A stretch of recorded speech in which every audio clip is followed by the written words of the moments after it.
अग्रवाल, हमारे आंकड़े क्या तस्वीर पेश कर रहे हैं? आपका आकलन क्या है?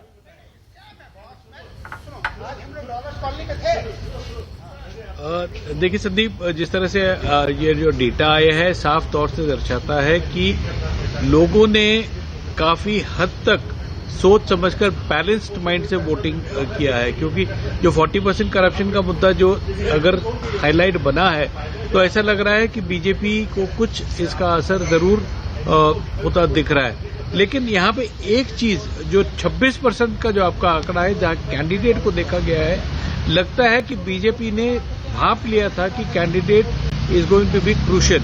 शायद इसीलिए जो 72 नए चेहरे थे और जिस तरह से पूरा एक रीशफल करने की एक नव बीजेपी की जो कोशिश की गई थी वो एक प्रयास था। तो अब उसका कितना फायदा पहुंचा है बीजेपी को कि ये 72 न्यू फेसेस कुछ डैमेज कंट्रोल कर पाए हैं या नहीं, लेकिन फिर भी जैसा कि विनोद जी भी बोल रहे थे और अभय जी भी बोल रहे थे, it is not a clear cut mandate for any party. ऐसा लगता है कि होगा जो भी टच एंड गो हो सकता है। लेकिन जो रिवर्स पोलराइजेशन जो पहले भी हमने कहा था कि मुस्लिम वोट की जो लामबंदी है वो एक काफी एज दे सकती है कांग्रेस को, और कितना हो सकता है वो डिसाइड करना पड़ेगा। जो 63% आप लिंगायत की बात कर रहे हैं, 68%, ये ध्यान में रखना होगा कि वो कम से कम उनका जो प्रभाव है 130 सीटों में होता है। 68% वो 130 सीटों में स्प्रेड है लिंगायत।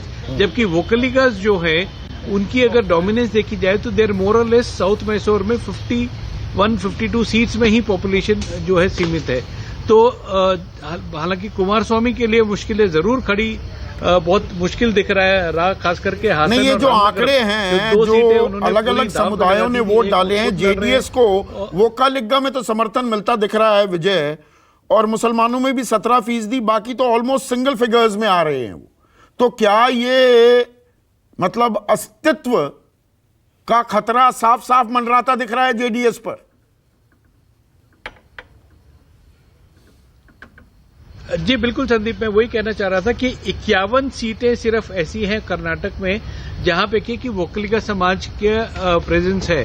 तो भले ही वहां पर वह परफॉर्मेंस बेहतर भी करने की कोशिश करे, तब भी वह 30 से ज्यादा सीटें उनके लिए निकालना मुश्किल हो जाएगा।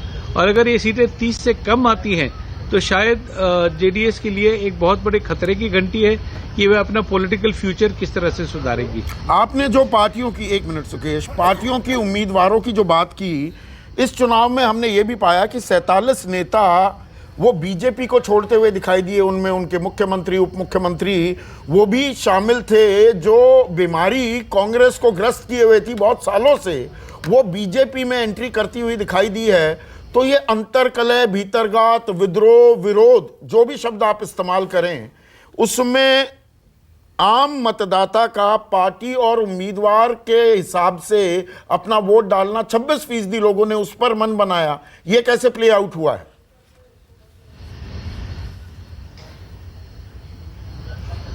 देखिए संदीप, यहाँ पर मैं सिर्फ ज्यादा पीछे नहीं, 2006 में जब पहली बार बीजेपी ने लिंगायत वोट बैंक के सहारे ही कदम जमाए थे, तब येदियुरप्पा अनडिस्प्यूटेड लीडर होते थे, उनके सामने कोई भी बहस का मुद्दा नहीं होता था।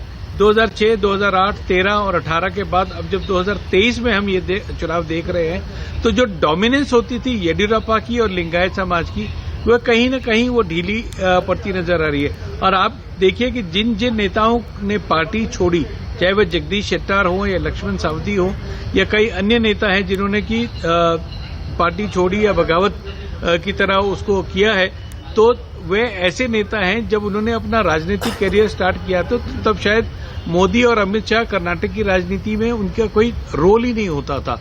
तो क्लियरली ये जो एक कॉन्फ्लिक्ट दिखा है कि over a period of time वो कहीं ना कहीं असर जरूर कर रहा है, और यही कारण है कि बीजेपी ने भी इसी को निप इन द बट करने के लिए कई सीनियर नेताओं को जाना अगर चाहते थे तो जाने दिया और नई पार्टी को जो क्रिएट किया। ये चीज हमने महाराष्ट्र में भी देखी थी कि महाराष्ट्र में भी बीजेपी ने एक नई फोर्स तैयार करने की कोशिश की थी।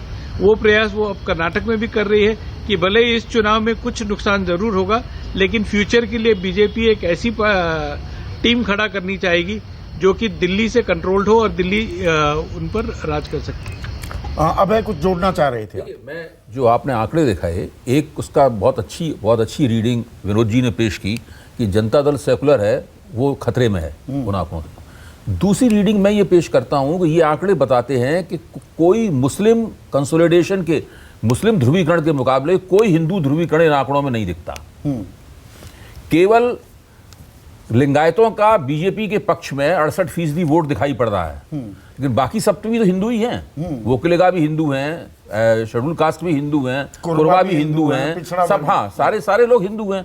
तो ऐसा कोई हिंदू ध्रुवीकरण भाजपा के पक्ष में हो गया हो बजरंगबली का सवाल उठाकर या ऐसे ही कुछ बात करके, या मुसलमान ध्रुवीकरण की प्रतिक्रिया में, वो इन आंकड़ों में बिल्कुल नहीं दिखाई पड़ता। सनातन वर्सेस सोशल जस्टिस में